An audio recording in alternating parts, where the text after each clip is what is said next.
लागला तरी देखील जे जिंकले त्यांचं मी अभिनंदन करतो आणि ज्यांनी प्रामाणिकपणाने महाविकास आघाडीच्या त्यांना मी तसं पाहिलं तर एक जणू काही लाटेपेक्षा सुनामीच आली असं वातावरणाने दिसतंय. पण हा निकाल सर्वसामान्य जनतेला पटलाय की नाही हा सुद्धा एक महत्वाचा प्रश्न आहे. एकूण आकडे जे काही दिसत आहेत ते आकडे बघितल्यानंतर या सरकारला अधिवेशनामध्ये एखादं बिल मंजुरीसाठी मांडण्याची गरजच नाही असे आकडे आहेत. पटलाय की नाही शिल्लक ठेवायचा हा सुद्धा एक महत्वाचा प्रश्न आहे.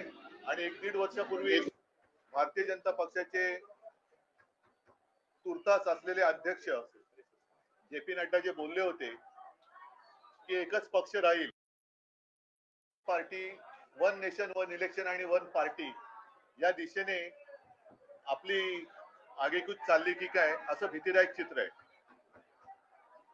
एकूणच हा निकाल जर का बारकाईने पाहिला तर आम्ही ज्या काही प्रचार सभा घेतल्या संपूर्ण राज्यभर आम्ही सगळेच फिरलो. सुषमाताई आहेत, अनिल आहेत, आदित्य आहेत, संजय आहे, मी स्वतः आहेत.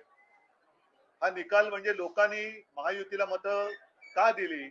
सोयाबीनला भाव मिळत नाही म्हणून दिली का? कापसाची खरेदी होत नाही म्हणून दिली का? महाराष्ट्रातले उद्योग गुजरातला नेले जात आहेत म्हणून दिली का? महिलांची सुरक्षितता वाऱ्यावरती सोडली गेले म्हणून दिली का? म्हणजे नेमकं कळत नाही की कोणत्या प्रेमापोटी हा शब्द चुकीचा आहे, रागापोटी अशी ही लाट जणू काय उसळले हे कळत नाहीये. हा निकाल अनाकलनीय आहे आणि याच्या मागचं गुपित हे काही दिवसामध्ये तर शोधावं लागेल. तूर्त मी महाराष्ट्राच्या जनतेला सांगतोय की आपण निराश होऊ नका, खचून जाऊ नका.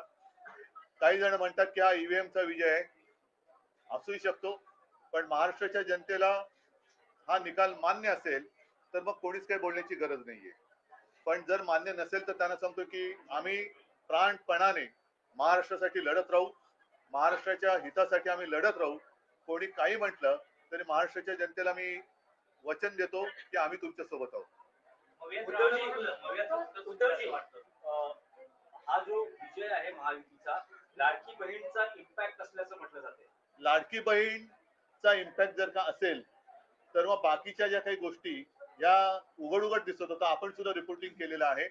मी तेच म्हटलं ना की सोयाबीनला भाव नाहीये, कापूस खरेदी होत नाही, शेतकऱ्याच्या डोक्यावरती कर्ज चढलेलं आहे, बेरोजगारी वाढते आहे, महिला असुरक्षित आहेत, ह्या अशा अनेक गोष्टी, बेकारी वाढते आहे. तर लाडकी बहीण पेक्षा ज्या महिला आमच्या सभेला प्रचंड संख्येने येत होत्या त्यांच्यासमोर प्रश्न होता की घर कसं वाढवायचं, चालवायचं. कारण महागाई वाढते म्हणजे वाढती महागाईची शाबासकी म्हणून या सरकारला मत दिलं का? आणि आता मला एक असं वाटतं प्रामाणिकपणे, हा टोमणा नाही, की यावेळेला तरी अस्सल भाजपचा कोणतरी मुख्यमंत्री होईल अशी अपेक्षा आहे किंवा आशा आहे. महाराष्ट्र विकास आघाडीचं आम्ही फार प्रामाणिकपणाने वागलो हे चुकलं की काय असं मला वाटतंय.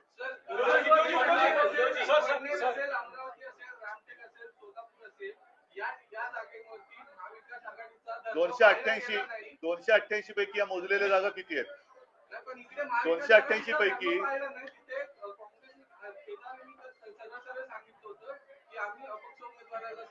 बरोबर आहे, पण 288 पैकी या जागा किती आहेत आणि अशाच काही जागा या त्यांच्याकडे पण आहेत. पण म्हणून मी म्हटलं ना की अशी लाट उसळले असं काय नेमकं यांनी काम केलंय ते तिथे दाखवा ना. पण आणखीन एक गोष्ट अशी आहे की ठीक आहे, आता ते जिंकलेले तर आहेत, त्याच्यामुळे त्याच्यात मला त्यांचं अभिनंदन करण्यामध्ये मला कुठे कद्रूपणा दाखवायचं नाहीये. मी त्यांचं अभिनंदन करतो. आणि आता निवडणूक आयोगाने स्थगिती दिलेली लाडकी बहीण ही योजना पूर्ववत चालू करून त्याच्यात 2100 रुपये दर महिना ते द्यायला लागतील. शेतकऱ्यांचं कर्जमुक्त ते लवकर करतील आणि जी काही त्यांनी आश्वासनं दिलेत ती नंतर कोणी बोलू नये की असा जुमला तर निवडणुकीच्या वेळेला करावा लागतो. या सगळ्या आश्वासनांची पूर्तता त्यांनी लवकरात लवकर करावी अशी माझी मागणी आहे.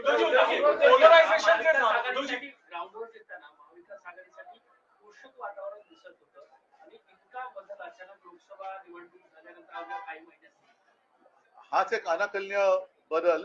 आणि मला असं वाटतं की कोरोनाच्या काळामध्ये कुटुंब प्रमुखापर्यंत प्रमाणे माझं ऐकणारा महाराष्ट्र हा माझ्याशी असा वागेल याच्यावरती माझा विश्वास नाहीये. कारण मी जे जे सांगत आलो त्याच तळमळीने याही वेळेला मी महाराष्ट्राला मनापासून तळमळीने सांगितलं होतं. आणि असा हा माझा महाराष्ट्र हा असा वागेल याच्यावरती माझा विश्वास नाहीये. नक्की काहीतरी गडबड आहे. हिंदू मुस्लिम एक पोलराइजेशन दिखाई दिया, खुल के बात कर रहे थे, बटेंगे तो कटेंगे, आपको लगता नहीं, है कि ये कुछ नहीं चला क्योंकि बेकारी तो कुछ चीजें ऐसी होती कि जो सेक्युलर होती है, जैसे बेकारी है, महंगाई है, वो सेक्युलर है. सभी को महंगाई की मार पड़ रही है, सभी को जो बेरोजगारी है वो सता रही है. तो ऐसे कुछ नहीं. उद्धवजी, एकनाथ शिंदे यांच्या शिवसेनेच्या जवळपास 55 जागा आलेल्या आहेत. त्यांचं असं म्हणणं आहे की या निकालातून बाळासाहेबांचे विचारांचे खरे पहिली वारसदार गोष्ट कोण अशी आहे, हे स्पष्ट झाले. पहिली गोष्ट आहे की इथेच पहिला मुद्दा असा आहे की 2.5 वर्ष होऊन सुद्धा न्यायालयातनं आम्हाला निकाल मिळत नाही. शरद पवारांशी बोलणं झालं का? कारण या निकालात दिग्गज नेते बाळासाहेब थोरात, देशमुख हो. शरद पवारांशी किंवा मग काँग्रेसच्या बड्या नेत्यांशी नाही, अद्याप बोलणी झालेली नाहीये. मी आता पहिल्या प्रथम आपल्याशी बोलतोय आणि आपल्या माध्यमातून मी का की यांच्या सभेला जाण्याची गरजच नाही. यांचं सगळंच पटलंय आम्हाला. म्हणजे रिकाम्या सभांचे व्हिडिओ फोटो सगळे येत होते. त्यांचं भाषण चालू असताना लोक सभा सोडून जात होते. मग हे लोक अर्धवट भाषण त्यांची ऐकून मतं ठरवत होती का? हा एक संशोधनाचा विषय. मतदानाची टक्केवारी जी आहे ती मध्यरात्री घोषित करण्यात आली, उशिरा घोषित करण्यात आली. यामध्ये काय वाटतं का तुम्हाला? आता याच्यामध्ये नेमकं खरं काय ते आपले सगळ्यांचे 17C फॉर्म हे राज्यभर तपासल्यानंतर कळेल की त्या 17C फॉर्म मध्ये मतदान किती झालेलं, त्याच्यानंतर टक्केवारी वाढली असेल तर गफलत आहे. एका बाजूला शिवसेनेला जिंकलेल्या जागा आणि दुसऱ्या बाजूला माहीम असेल, वरळी असेल, वांद्रे पूर्व या राखलेल्या जागा, यावर तुमची काय प्रतिक्रिया? राखलेल्या जागा आम्ही राखलेल्या आहेत आणि हरलेल्या जागा आम्ही हरलेलो आहोत. विशेषतः माहीम ही जी जागा होती, महाराष्ट्राचं जे लक्ष होतं, आमचीच जिंकलेली जागा होती ना, ती राखली आम्ही. पार्टी का प्लान ऑफ एक्शन क्या है? धारावी के टेंडर को लेकर आप लोगों ने काफी विरोध किया था, लेकिन अब राज्य में इनकी सरकार बनने जा रही है, अब धारावी को लेकर आगे क्या कुछ करेंगे? पहले धारावी के बारे में यूएस गवर्नमेंट क्या भूमिका लेती है वो देखनी पड़ेगी. ठीक है, मला असं वाटतं योजना को लेकर आपने अभी कहा कि इस तरह से महिला सुरक्षा बेरोजगार ये बड़े मुद्दे हैं, लेकिन आज प्रेस कॉन्फ्रेंस करने के बाद उन्होंने करते हुए ये कहा कि हमारी योजना पर सवाल खड़े कर रहे हैं, पर अपने मैनिफेस्टो में भी देते थे ये योजना लागू. हाँ बिल्कुल दी थी. इसलिए मैं अभी अपेक्षा कर रहा हूँ. चुनाव आयोग ने रोक लगाई थी, अब चुनाव खत्म हो गए हैं. उन्होंने तो 2100 रुपया डिक्लेयर किया है, तो कल से शुरू करें. हम इंतजार कर रहे हैं. चला, धन्यवाद सगळ्यांना. जय महाराज. जय हिंद.